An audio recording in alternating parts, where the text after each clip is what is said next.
Daily. Taste the Daily. விஜய்லாம் யாருன்னு எனக்கு தெரியாது. அப்போ நான் அழகா கலரா நல்லா இருந்தேன். அவர் கருப்பா ஒரு மாதிரி. ஃபர்ஸ்ட் சீனே வந்து பாலத்துல வந்து தாவாணியை புடுங்கிட்டானுங்க, ரவுடி என்ன துரத்துறானுங்க. இப்ப என்ன டைலாக் போய் பருப்பு அப்படின்னு திட்டுவாரு. ரொம்ப ஒரு சொல்லுவாங்க, அசிங்கமா இருக்க, இப்படி நடிக்கிற அப்படி நடிக்கிற.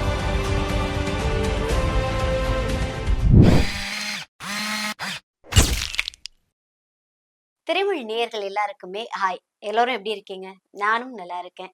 இன்னைக்கு நாம யாரை பார்க்க போறோம் அப்படின்னா, 90ஸ்ல வந்து ஒரு டாப்பஸ் ஹீரோயினா இருந்தவங்க பாலாம்பிகை மேம். அவங்கள தான் பார்க்க போறோம். வாங்க அவங்க கூட நிறைய விஷயங்களை ஷேர் பண்ணிக்கலாம். மேம் வணக்கம். வணக்கம். எப்படி மேம் இருக்கீங்க? நல்லா இருக்கேன், கடவுள் புண்ணியத்துல. Super super. உங்களை பார்த்ததுலேயே வந்து ஒரு செம்ம ஹாப்பி. தேங்க்யூ. ஸோ சினிமா வாழ்க்கையை பற்றி கொஞ்சம் அப்படியே பேசிட்டு நிறைய கேள்விகள் உங்ககிட்ட கேட்குறேன். ஸோ எப்படி மேம் அந்த சினிமா இண்டஸ்ட்ரி அந்த 90ஸ்லலாம் வந்து சினிமாவில் வந்து கேர்ள்ஸ் நடிக்கிறதுன்றது வந்து அவ்வளோ ஈஸியான விஷயம் இல்லை இல்லையா? ஸோ நீங்கள் அப்போ அந்த சினிமாக்குள்ள என்ட்ரு ஆகும்போது எப்படி ஃபீல் பண்ணீங்க? இல்ல, நான் வந்து ஸ்கூல் படிச்சுட்டு இருந்தேன். ம் அப்பா வந்து ஃபீல்டுல இருந்தாரு. ஓகே. ஸோ ஃபர்ஸ்ட் படம் வந்து பாலம்னு முரளி ஹீரோவா முரளி sir. பண்ணாரு. அப்ப நான் ஸ்கூலுக்கு போயிட்டு இருக்கேன், பேக் தூக்கிட்டு ஸ்கூலுக்கு போயிட்டு இருக்கேன். அப்போ வந்து அப்பாவோட ஃப்ரெண்டு அதுல மேனேஜரா ஒர்க் பண்ணாங்க. ம் ஸோ கேட்டாங்க, இந்த மாதிரி முரளிக்கு சிஸ்டர் கேரக்டர் ஒன்று இருக்கு, ம் கொஞ்சம் சின்ன பொண்ணா நல்லா கியூட்டா இருக்கணும் அப்படின்னு செலெக்ஷனுக்கு போனேன். Okay. அப்பெல்லாம் வந்து செலெக்ஷன் எப்படின்னா வந்து போட்டோ எடுத்துட்டு நம்ம ம் இதுக்குன்னு ஒரு போட்டோ எடுப்போம். ஓகே போட்டோ எடுத்துட்டு தான் ஆஃபீஸ்க்கு போவாங்க. அந்த மாதிரி போன அன்னைக்கே வந்து நான் செலக்ட் ஆயிட்டேன். ஓகே ஆனா நடிப்புனா என்னன்னு தெரியாது, கேமரானா என்னன்னு தெரியாது. ஓகே போட்டோ எடுத்தாங்கல்ல எனக்கு ஃபர்ஸ்ட், ம் அதுதான் கேமரா. ஓகே அப்புறம் தான் முரளி படத்துல பாலம்ல நான் சிஸ்டர் கேரக்டர் பண்ணேன். பட் அந்த படத்துல என்ன ஒரு விஷயம்னா, முரளிவை சொல்லவே வேண்டாம். ஒரு கண்டிப்பா டாப்பஸ்ட் ஜீனியஸ். செம்ம ஹீரோ அவரு. ம் அது இல்லாம ரொம்ப ஒரு கேஷுவலா பழகுவாரு. ரொம்ப ஓகே ஓகே நல்ல கேரக்டர், ம் தங்கமான ஒரு குணம். ஃபர்ஸ்ட் சீனே வந்து பாலத்துல வந்து தாவாணிய புடுங்கிட்டானுங்க, ரவுடி என்ன துரத்துறானுங்க. பாவாடை ஓ ஜாக்கெட்டோட ஓடணும் அது. Okay okay. எனக்கு ஒண்ணுமே புரியல ஃபர்ஸ்ட் நாள். நான் தரவே அதுவும் ரொம்ப மாட்டேன். சின்ன பொண்ணா இருந்திருப்பீங்க சின்ன இல்லையா? பொண்ணு 15, 16 வயசு இருக்கும். ம். தாவாணிய எடுத்துக்கிட்டாங்க டைரக்டர். ஓடுமா அப்படின்னாங்க. ஐயோ! எனக்கு சின்ன பொண்ணா எடுத்து இருந்திருப்பீங்க. அந்த ஷை ஆ ஃபீல் இருந்திருக்கும். இருக்கும்ல. அந்த நேரத்துல ஒண்ணுமே புரியல. ஐயோ! நான் தான் குடுக்கவே மாட்டேன், குடுக்க மாட்டேன். ஓகே, ஒண்ணும் ஓகே. இல்லடா, அது நடிப்பு தானே. நீ ம். சும்மா வா, அதுக்கப்புறம் முரளி வந்துருவாரு. அவ்வளவுதான். ஒரு சின்ன பிட்டு தான்னு சொல்லி, ம். அப்புறம் என்ன அதுல நடிக்க வச்சாங்க. Okay, okay. நடிப்புனா என்ன ஒண்ணும் தெரியாது. அதுக்கப்புறமா தான் கொஞ்சம் கொஞ்சமா அத வந்து நடிக்க கத்துக்கிட்டேன். அந்த படத்துல நம்பியார்லாம் இருப்பாரு. சூப்பர், பழைய actor super. Nambiar. Nambiar sir. கண்டிப்பா அவர்லாம் தெரியாதவங்க அம்மா யாரும் இருக்க மாட்டாங்கல்ல. இவ்ளோ பெரிய ஆள். அவரோடயே ஆமா. நான் ஒரு 3, கண்டிப்பா, 4 படம் கண்டிப்பா. ஒர்க் பண்ணிட்டேன். ம். ஒரு தங்கமான ஒரு ஒரு குணம். லெஜண்ட் நம்பியார் ம். சார் கண்டிப்பா. அவர்கிட்ட தான் போய் உட்காந்துட்டு பேசிட்டே இருப்பேன். இப்படி சூப்பர், சூப்பர். இருக்கணும், அப்படி நடிக்கணும், இப்படி ம். பேசணும். ம். எல்லாமே அவரும் நெறைய சொல்லிக் குடுப்பாரு. Okay, okay, okay. அவரெல்லாம் பார்த்ததுல ஒரு அவங்க ஹாப்பினஸ். இருந்த டைம்ல ம். நம்ம இருந்திருக்கோன்றதே ஒரு பெரிய ஒரு கிஃப்ட். கிஃப்ட் காட் கண்டிப்பா, கிஃப்ட். கண்டிப்பா. அதெல்லாம் நெனச்சு மனோரமா ஆண்டி, நம்பியார் ம். சாரோடலாம் நான் ஒர்க் பண்ணியிருக்கேன்னா, காட் நினைக்கும்போதும் அது கிஃப்ட். ஒரு மாதிரி நல்ல அவ்ளோ இதா இருக்கும். ஹாப்பியா இருக்கும் இல்லையா? ஆமா. கண்டிப்பா. எப்படி ஃபர்ஸ்ட் படத்திலேயே வந்து கண்ணு தெரியாத ஒரு ரோல் எப்படி அக்செப்ட் பண்ணீங்க? ஏங்க ஃபர்ஸ்ட் படம் நடிக்கிறேன் ஒரு ஹீரோயின் ரோல் குடுக்கலாம். இல்ல வேற ஏதாவது கதாபாத்திரம் குடுக்கலாம். கண்ணு தெரியாததா குடுக்கணும் அப்படிலாம் அது யோசிச்சீங்களா? வேற எப்படி இருக்கும் பாரு. ஆமா. ஃபர்ஸ்ட் படத்திலேயே கண்ணும் தெரியாம அப்படியே ம். போனோம் வேற. என்ன பட் யோசிச்சீங்க அப்போ? அதான் சொல்லிக் குடுத்தாரு. டைரக்டர் வந்து நல்லா சொல்லிக் குடுத்தாரு. ம். அது அப்படியே பிக்கப் பண்ணிட்டேன். ஓகே. முரளி சாரும் வந்து எனக்கு நெறைய சொல்லிக் குடுத்துட்டே இருப்பாரு. கண்ணு ம். தெரியுது, ஆனா தெரியக்கூடாது அப்படிம்பாரு. ஓகே. அதெல்லாம் வந்து நல்லா வாட்ச் பண்ணி, ம். அதுக்கப்புறம் தான் இன்ட்ரெஸ்ட்ன்றது வர ஆரம்பிச்சது. Okay, okay. நடிக்கணும், ம். நல்லா நம்ம பெருசா வரணுங்கிற இன்ட்ரெஸ்ட் வந்து யாருக்குமே ஒரு முதல் படத்துல ஒண்ணுமே யாருக்குமே தெரியாது இல்லையா? ம். நடிக்க வரும்போது தெரியாது. அதுக்கப்புறம் நம்மளுக்கு சர்வீஸ் ஆயிடும். ம். ஓகே, இதுதானா? பழகிடும். இவ்வளவுதானா ம். கேமரா? இவ்வளவுதான் டயலாக்கா? ஆ. அப்படின்ட்டு. இப்ப ஒரு படம் நடிச்சு அத நான் ஸ்க்ரீன்ல பார்த்ததுக்கு அப்புறம் எனக்கு ஒரு சந்தோஷம். ஐயோ! இது மாரி இன்னும் நம்ம நெறைய நடிக்கணும். ஓகே. நெறைய படங்கள் இன்னும் கூட நடிச்சிருக்கலாமோ! அப்டின்லாம் வந்து கண்டிப்பா. தோணும்ல. ஏன்னா அது ஃபர்ஸ்ட் படம்ன்றப்ப கண்டிப்பா நமக்கே தோணும். இன்னும் கொஞ்சம் ம். ஃபுல்ஃபில் பண்ணலாம், நெறைய பண்ணலாம் அப்படின்னு. ஸோ அதுக்கப்புறமா வந்து நெறைய சிஸ்டர் ரோல் பண்ணியிருக்கீங்க. அடுத்ததுமே வந்து ஒரு சிஸ்டர் ரோல் தான் கிடைச்சது ஆமா. இல்லையா? ஸோ எப்போ வந்து ஆக்டிங் பண்ணலாம், ஓகே கதாநாயகியா பண்ணலான்னு களத்துல இறங்குனீங்க? இல்ல ஃபர்ஸ்ட் படம் நடிச்ச உடனே எனக்கு கதாநாயகியா நடிக்கணும்னு ஆசை வந்துச்சு.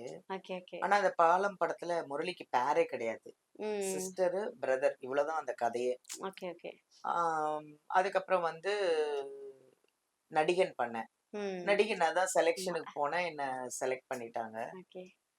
அதுல தான் இன்னும் கொஞ்சம் கத்துக்கிட்டேன். ம். டைரக்ஷன் எப்படி வந்து நம்மளுக்கு சொல்லிக் குடுக்குறாங்க, எப்படி பண்ணணும் அப்படின்றது. ம். அதுலயும் மனோரமா இருக்காங்க. கண்டிப்பா. பி. வாசு சார் பெரிய டைரக்டரு. ஆமா. ம்ஹ்ம். நெறைய பேரோட ஒர்க் பண்ணதுல ஒரு சந்தோஷம். நடிகன் ஒர்க் பண்ணும்போது வந்து நெறைய கேர்ல்ஸ் போயிருந்தாங்க. அதுல தான் கூட்டத்தோட கூட்டமா தான் நானும் போயிருந்தேன். ஓகே. இந்த மாரி ஒரு படம் செலக்ட் ம். பண்றாங்க. பி. வாசுலாம் அப்புறம் பெரிய ஃபேமஸ் அப்படின்னு. அவரும் அவ்வளோ ஒண்ணும் அதுக்கப்புறம் தான் சின்ன தம்பிக்கு அப்புறம் ஆமாமா. தான் சார் ரொம்ப ஃபேமஸ். பட் அவர்கிட்டலாம் ஒர்க் பண்றோம்னா ரொம்ப கஷ்டம். ஓஹோ! ஐய்யய்யோ! திட்டி திட்டு வாங்கியிருக்கீங்களா? பயங்கரமா திட்டுவாரு. சொல்லும்போதே தெரியுது. பயங்கரமா திட்டுவாரு. ஓ! காலைல நம்ம போய் ஒரு குட் மார்னிங் சொன்னா கூட, "நான் உன்ன கேட்கலையே குட் மார்னிங். ஆ. முதல்ல போய் என்ன டயலாக்ன்னு போய் பாரு போ" அப்படிம்பாரு. குட் மார்னிங் ஓரமா சின்ன வச்சுட்டு. பொண்ணு தானே வேற. நல்லா திட்டுவாங்க. நானும் மண்டைய ஆன்னு ம். ஆட்டிட்டு, ம். போய் முதல்ல ஃபர்ஸ்ட் வேலை வந்தோனே சாப்ட்டுருவேன் நானு. பிரேக்ஃபாஸ்ட் டயலாக்லாம் அப்புறம் சாப்ட்டுருவேன். தான். சாப்பாடு தான் ஃபர்ஸ்ட்டு.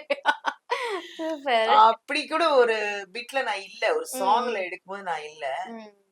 என்னமோ குறையுதேடா! ஏன்டா அந்த பாலாம்பிகா எங்கடான்னா, போய் சினிமா சாப்பிட்டுட்டு இருக்கேன் நானு. கூப்பிடுறாங்க. ம். மேடம் உங்களுக்காக வெயிட்டிங் கூப்பிட்டுட்டு இருக்காரு டைரக்டர்ன்ட்டு. எங்க ஓகே. போன? சார் சாப்பிட்டுட்டு இருந்தேன் சார். முதல்ல அந்த வேலைய வந்தவுடனே முடிச்சுட்டியா நீ? முதல்ல போய் என்ன டயலாக் போய் பாரு போ அப்படின்னு திட்டுவாரு. ம். ம். ரொம்ப ஒரு அவர்கிட்டலாம் ஒர்க் பண்ணோம்னா ரொம்ப கஷ்டம். ஓகே. ஆனா, ம். அவர்கிட்டலாம் ஒர்க் பண்ணதுனால தான் நம்மளுக்கு இப்ப ஈஸியா இருக்கு. Okay, okay, okay. ஒர்க்னா என்ன? நம்ம எப்படி ம். டயலாக்க வந்து ஃபாலோ பண்ணணும்? ம். எவ்வளோ அப்சர்வ் பண்ணணும்ன்றதெல்லாம் அந்த மாரி ஒரு டைரக்டரோட ஒர்க் பண்ணும்போது தான் நம்ம நெறைய கத்துக்க வேண்டியது இருக்கும். Super, super, super. கத்துக்கலாம். அது ஒரு பெரிய ம். விஷயம். பெரிய டைரக்டர். கண்டிப்பா, கண்டிப்பா. அதுக்கப்புறமா எந்த மூவில வந்து கதாநாயகியா பண்ண ஆரம்பிச்சீங்க? ஃபர்ஸ்ட் வந்து என்னாசி தங்கச்சி. ஓகே. ஆனா நான் ஹீரோயினா பண்ணது தம்பிக்கு ஒரு பாட்டுல. தம்பிக்கு ஒரு தம்பிக்கு பாட்டு. ஒரு பாட்டு வந்து நடிகனுக்கு அடுத்த படம். ஓகே. அதுல கேமராமேன் வந்து அசோக் குமார். அவர் ம். பெரிய கேமராமேன் அவரு. Okay, okay. அவர் மாரி ஒரு அழகா யாருமே காட்ட முடியாது. ஓ! அவ்ளோ அழகா தம்பிக்கு ஒரு பாட்டு நீங்க போட்டீங்கன்னா தெரியும் அந்த ம். சாங்லலாம். ம். என்ன அவ்ளோ அழகா காட்டுவாரு. காலையில 5:30 மணிக்கு ஷாட் எடுப்பாரு. ஓ! அந்த நிலா, அந்த நிலாவோட அந்த வெளிச்சத்துல நம்ம ஃபேஸோட ஷேடோ ஓகே, ஓகே. அழகா என்ன இவ்ளோ அழகாலாம் காட்ட முடியுமான்றது அந்த கேமரா ஆமா. பார்த்தா, ஓ! நம்மளா அது இவ்ளோ அழகா இருக்கோம் அப்படிதான் தோணும். அதே மாரி அவர் ஆ. படத்துல ஃபுல்லா சில்க் சுமிதா இருப்பாங்க. ஓ! Ma'am Silk super, Smitha super. Madam இல்லாம படமும் இல்ல. நான் நடிச்ச தம்பிக்கு ஒரு பாட்டுலயும் அவங்க தான் மெயின் கேரக்டர். வாவ்! நான் ஹீரோயினா பண்ணேன். ம். எனக்கு பேரா நடிக்கிறவரோட அக்கா கேரக்டர் தான் சில்க் சுமிதா சில்க் மேம். பண்ணாங்க. ம். அவங்களோடலாம் நெறைய டிராவல் பண்ணிட்டேன். சில்க் மேம் கூட. நல்லா பேசுவாங்க. நல்ல okay. Jolly character. But but பார்க்க உங்களுக்கு ஹெட்வெட் மாதிரி ஹெட்வெட்டே இல்ல. ரொம்ப ம். சாஃப்ட்டா இருப்பாங்க. நெறைய பசங்களோட ஆமா. மனசுல இப்பவும் தனி இடம் இருக்கு சில்க் மேம்க்கு. அழகி. சொல்ல கண்டிப்பா, கொஞ்ச கண்டிப்பா. நேரம் அப்படியே பார்த்துட்டே இருப்பேன் அவங்கள. நான் ரொம்ப சின்ன பொண்ணா ஆ. இருந்தாலும் அவங்களையே பார்த்துட்டு இருப்பேன். ம். அவங்க கொஞ்சம் பல்கியா இருப்பாங்க. குண்டா ம். இருந்தாலும் ஒரு குண்டுலயும் ஒரு ஸ்ட்ரக்சர் இருப்பாங்க. Okay, okay. எனக்கு அவங்கள மாரி இல்ல அவங்க உடம்பு வரணும் அப்படின்லாம் ஒரு ம். ஆசை. Okay, okay. நான் ஒல்லியா இருப்பேன் குச்சி மாரி. ஆ. அவங்கள்ட்ட போய் கேட்பேன். குண்டாவணும்னா என்ன மேம் பண்றது? நெறைய சாப்பிடு அப்படின்னுவாங்க. இப்பலாம் அந்த ஐடியா இல்லன்னு கேட்குறீங்களா? இப்ப உடம்பு குறைக்கிறதுக்கு தானே ஐடியா ஐடியா கேக்குறீங்க. கேட்க வேண்டியதா இருக்கு. சில்க் மேம் பத்தி பேசுனதுனால நான் ஒரு விஷயம் கேட்கிறேன். ம். அந்த டைம்ல பார்த்தீங்க அப்டின்னா, சில்க் மேம் வந்து ஃபுல்லுமே வந்து கிளாமர் அந்த மாதிரி போயிட்டாங்க இல்லையா? ஸோ அவங்கள வந்து யாராவது தப்பா பேசியோ, இல்ல அத பத்தி வருத்தப்பட்டோ என்னைக்காவது உங்ககிட்ட பேசியிருக்காங்களா? அது அவங்க அப்படி எப்படி தெரியுமா பேசுவாங்க? என்கிட்ட என்ன சொல்லுவாங்கன்னா, எல்லாரும் எல்லாம் என்ன வேணாலும் சொல்லுவாங்க. ம். அதெல்லாம் மைண்ட்லயே எடுத்துக்காத. Okay, okay. உனக்கு என்ன அச்சீவ்மென்ட்? நீ எத ம். நோக்கி போற? நீ சாதிக்கணும்னு விரும்புனீன்னா, எத பத்தி திங்க் பண்ணக்கூடாது. Okay, okay. அதேதான் விஜயகாந்த் சாரும் சொன்னாரு. சூப்பர். அதாவது அக்கம் பக்கத்துல என்ன நடக்குதுன்னு நம்ம பார்த்துட்டே இருந்தோம்னா, ம். நம்ம வேலை தான் கெட்டு போகும். ஓகே. அவங்க சொல்றதும் அதான் சில்க் சினிமா மேம் நெறைய சொல்லுவாங்க. அசிங்கமா இருக்க, இப்படி நடிக்கிற, அப்படி நடிக்கிற. அவங்க ஃபீல் பட் பண்ணதே கிடையாது. இன்னைக்கு வரைக்கும் அவங்க பேரை சொல்றோமா இல்லையா? ஆமா, ஆமா. சில்க் கண்டிப்பா. சுமிதா அப்படின்னா வேற யாருமே இல்ல. அவங்க ஆமா. ஒரே ஆள் தான். கண்டிப்பா, அப்ப அந்த பேர் வாங்கியிருக்காங்கன்னா, அவங்க எவ்வளவு போராட்டத்த சந்திச்சிருப்பாங்க. கண்டிப்பா, கண்டிப்பா. அதனால அவங்க எப்பவுமே சொல்லுவாங்க, "எத பத்தியும் திங்க் பண்ணாத, ஓடிக்கிட்டே இரு" அப்படிம்பாங்க. எல்லாம் வந்து நெறைய விஷயங்கள் நம்ம அத அவங்க இடத்துல கேட்கணும். ம். கேட்டா தான் தெரிஞ்சுக்கலாம். வாழ்க்கையில சக்சஸ் ஆகறதுக்கு என்னென்ன என்ன வழி வழிகள் இருக்குது. இருக்கு ம். அப்படின்றதெல்லாம். புரியுது. மேம் இப்ப வந்து ரீசெண்டா ஒரு விஷயம் வந்து எல்லாருமே கேள்விப்பட்டுட்டு இருக்கோம். ம். விஜய் சார் வந்து கருப்பா இருந்தாரு. அவர் கூட நான் நடிக்க மாட்டேன்னு சொல்லியிருக்கீங்க. இப்ப விஜய் சார் பார்த்தா அது ஃபீல் பண்ணுவாரா என்னன்னு தெரியல. அப்ப நீங்க அந்த வாய்ப்ப மிஸ் பண்ணத நினைச்சு இப்ப ஃபீல் பண்றீங்களா? நெறைய ஃபீல் பண்றேன். ஏன்னா இனி வந்து விஜய் சார் கூட நடிக்கணும்னு நெனச்சாலும் முடியாது. அவரே வந்து சொல்ல முடியாது. ம். அவருக்கு வந்து சிஸ்டர் கேரக்டர், அக்கா இல்ல கேரக்டர் இப்போ சாரே வந்து பண்ணலாம். சினிமா விட்டுட்டு அரசியலுக்கு போறார்ல. சோ அதனால சொன்னேன். ஆமா. ஆ ஏன் ஏன் அப்படி ஒரு தாட் வந்தது அப்போ? இல்ல தாட்டுன்னு இல்ல. எனக்கு ம். அப்பல்லாம் வந்து விஜய்லாம் யாருன்னு எனக்கு தெரியாது அப்போ. ம். நான் நடிக்க வந்த டைம்ல நான் 90ல வந்தேன் இல்லையா ம். ஃபீல்டுக்கு. அப்ப விஜயும் அப்பதான் என்டர் ஆகுறாரு. ம். எனக்கு என்னன்னா பாலச்சந்தர், பாரதி ராஜா, டி. ம். ராஜேந்தர், எஸ்.ஏ. சந்திரசேகர் இவங்க படத்துலலாம் நடிக்கணும்னு ஒரு நடிக்கணும். வெறி, ம். ஒரு ஆசை. டெய்லி காலைல ஆனா அவங்கவங்க அவங்க ஸ்டுடியோக்கெல்லாம் போயிட்டு நான் ஃபோட்டோ எடுத்துட்டு ஓகே, ஓகே. போய் பார்த்துட்டு வருவோம். ம். ம். நானும் அப்பாவும் போய் பார்த்துட்டு வருவோம். ஸோ அப்படி போயிட்டு இருக்கிற நேரம் தான் எஸ்.ஏ. சந்திரசேகர் வந்து அவங்க பையன வச்சுட்டு ஒரு படம் எடுக்குறாரு. ம். ஹீரோயின் செலக்ஷன் நடந்துட்டு இருக்குன்னாங்க. அப்போ எனக்கு ஒரு மீடியேட்டர் தான் சொன்னாரு. இந்த மாரி ஓகே. நடந்துட்டு இருக்குமா, நீங்க போய் பாருங்கன்னாரு. போம்போது ஆஃப் சாரில போயிடுமா, பாவாடை தாவாணி தான் கட்டிட்டு வர சொன்னாங்கன்னு. நான் அதே மாரி பட்டு பாவாடை, பட்டு ஜாக்கெட்டு, ஹாஃப் தாவாணி சாரி போட்டுட்டு போட்டு. தான் செலக்ஷனுக்கு போனேன். போனோனே என்ன செலக்ட் பண்ணாரு. சூப்பர். அப்பதான் இவரு தான் விஜய்ன்னு சொல்லிட்டு அவங்க பையன விஜய் சார் கூப்பிட்டு வராரு. இன்ட்ரோடியூஸ் பண்ணாரு. ஆனா உண்மையாவே அப்ப வந்து அவ்ளோ அழகு இல்ல விஜய். ம். ரொம்ப ஃபேரு அப்படின்லாம் சொல்ல முடியாது. ஓகே. நான் அழகா கலரா நல்லா இருந்தேன். அவரு கருப்பா ஒரு மாரி ஃபங்க் முடி, ம். கழுத்தெல்லாம் கணுங்கரையில. கை குடுத்தாரு. கையெல்லாம் ஒரு மாரி ஸ்வெட்டிங்கா இருந்தது. ஒருவேளை ம். ஜிம்முக்கு போயிட்டு வந்தாரோ தெரியல. ஓகே. ஸ்வெட்டிங்கா தான் இருந்துச்சு. இவர் தான் என்னோட சன்னு விஜய். இவங்களுக்கு பேர் தான் பண்றீங்கன்னாரு. ஓ! ஹலோ! அப்படின்னு அவ்வளோதான் நானு. சொல்லிட்டு உட்காந்துட்டு அப்புறம் வீட்டுக்கு வந்தோனே சொன்னேன் நானு. என்னம்மா பாப்பா என்னப்பா இப்படி இருக்காரு? இவருக்கு பேரானா அப்படின்ட்டு. எஸ்.ஏ. சந்திரசேகர் படம் வருது அப்படின்னு.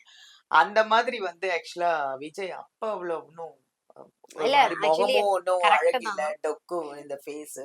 பட் ஆனா ஒரு பெரிய டைரக்டர், அவரோட பையன் ஆ வராரு அப்டின்னா, ஃபீல்டுல வந்து கண்டிப்பா சக்சஸ் பண்றதுக்கான வாய்ப்புகள் அதிகம் இல்லையா? சோ அப்படி யோசிச்சிருந்திருக்கலாம்ல நீங்க? யோசிச்சிருந்திருக்கலாம். ம். பிராப்தம் இல்ல. அதான் ஒரு வேளை பிராப்தம் இல்லையா என்னமோ! அதுக்கப்புறம் தான் திங்க் பண்ணேன். ம். ஓஹோ!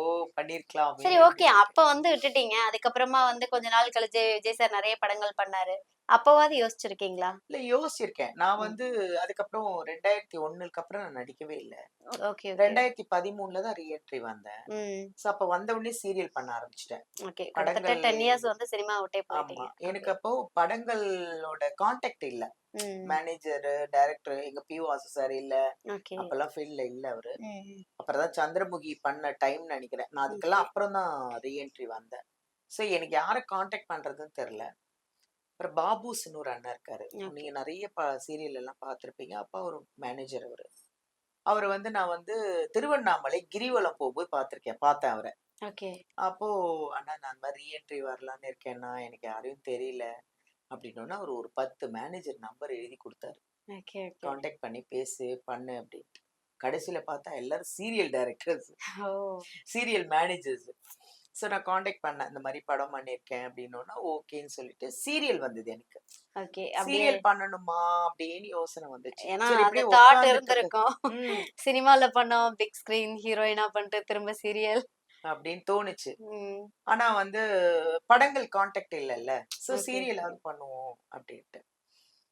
அப்புறம் தான் சீரியல் நெறைய பண்ண ஆரம்பிச்சேன் நானு. ஓகே, நெறைய ஓகே. நாதஸ்வரம், பிரியமானவள், அக்னி பறவைகள், அப்புறம் என்னது பாசப்பறவைகள் நெறைய சீரியல் பண்ணேன். கிட்டத்தட்ட 40 சீரியல் பண்ணேன். Okay, okay. அதுல ரொம்ப பேசப்பட்டது நாதஸ்வரம்ல பயங்கர வில்லி. நெகட்டிவ் ரோல் பண்ணேன் நானு. Okay, okay. எனக்கு தெரியாது. நான் நெகட்டிவ் நடிப்பேனான்னு எனக்கு தெரியல. ஓ! அப்போ நான் திருமுருகன் சார்ட்ட போய் பண்ணி கேட்கும்போது, "இது என்ன கேரக்டர்ன்னா?" "ஒரு நெகட்டிவ்னாரு." "சார் நான் ரொம்ப ஹைட்டும் கம்மி. ஹீரோயினா வேற ஆ நடிச்சிருக்கேன். என்ன போய் வில்லியா நடிக்க என் சொல்றீங்களே! ஃபேஸ்க்கு எப்படி சார்? நான் ம். சிரிச்சுட்டே இருப்பேன். ம். எனக்கு எப்படி சார் செட் ஆகும்? ஒண்ணுமே இல்ல. அழகா பட்டு புடவை கட்டிட்டு வரீங்க. அப்படி சிங்கிள் ஃப்ரீஸ் பிடிக்கிறீங்க. தூக்குடா! இவ்வளவுதான். இத சொல்லுங்கன்னாரு. அதே அ. மாரி சொன்னேன். இவ்வளவுதான் மேடம். ஓகே. கரெக்ட்டா நீங்க செட் ஆயிட்டீங்கன்னாரு. சாருக்கு எங்கேயோ ஸ்பார்க் அடிச்சிருக்கு. Okay right. ஆமா. இல்ல உண்மையிலேயே ம். அருமையான டைரக்டர் அ. திருமுருகன் சார்லாம் வந்து, அவரு எனக்கு ஏன் வாய்ப்பு குடுத்தாரு அப்படின்றது அப்புறம் தான் தெரிஞ்சுச்சு. நானும் காரைக்குடி, அவரும் காரைக்குடி. சொந்த ஓ! ஊரு. சூப்பர். அவரு என்ன பார்த்தோனே சொன்னாரு, ம். "என்ன மேடம் நீங்க காரைக்குடியாமே?" "ஆமா சார்" அப்படின்னேன். "நானும் காரைக்குடி தான். ஊர வச்சு ஆனா எப்படியே ஆ வாய்ப்பு நீங்க ஏதோ ஹிந்தி, தெலுங்கு மாரி இருந்தீங்களேன்ட்டு." ம். சொன்னாரு என்கிட்ட உங்க நார்த் ஃபேஸ் இந்தியன் மாதிரி பார்த்தோனே. இருக்கு. Okay, okay. இல்ல சார் எங்க அம்மா மலையாளம். ம். அப்பா வந்து காரைக்குடி சார். அதனால ஒரு வேள ஃபேஸ் இப்படி இருக்கும் போல இருக்குன்னு. அப்புறமா அந்த ஒரு பற்று நம்ம ஊர் பொண்ணு அப்படின்றது ஒண்ணு. சரி ரீஎன்ட்ரி வந்திருக்காங்க. நல்ல ஒரு வாய்ப்ப குடுப்போம்ன்ட்டு அதுல ஒரு பெரிய ரோல் ஓகே. குடுத்தாரு எனக்கு. நெறைய அப்படியே சீரியல்லயே போயிட்டீங்க இல்லையா? அதுக்கப்புறமா அந்த பீரியட்லயுமே வந்து சினிமா கான்டாக்ட்ஸ் கிடைக்கலையா? இல்ல பண்ணனே.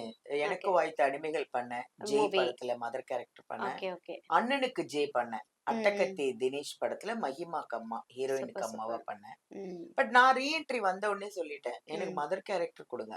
இந்த ம். அக்கா, அண்ணி எதுவுமே எனக்கு வேண்டாம். மதரா ம். குடுங்க நான் பண்றேன் அப்படின்னு. ஏன்னா, அக்கா, அண்ணிலாம் ரொம்ப டிராவல் ஆகாது. ம். எனக்கு தெரியும்.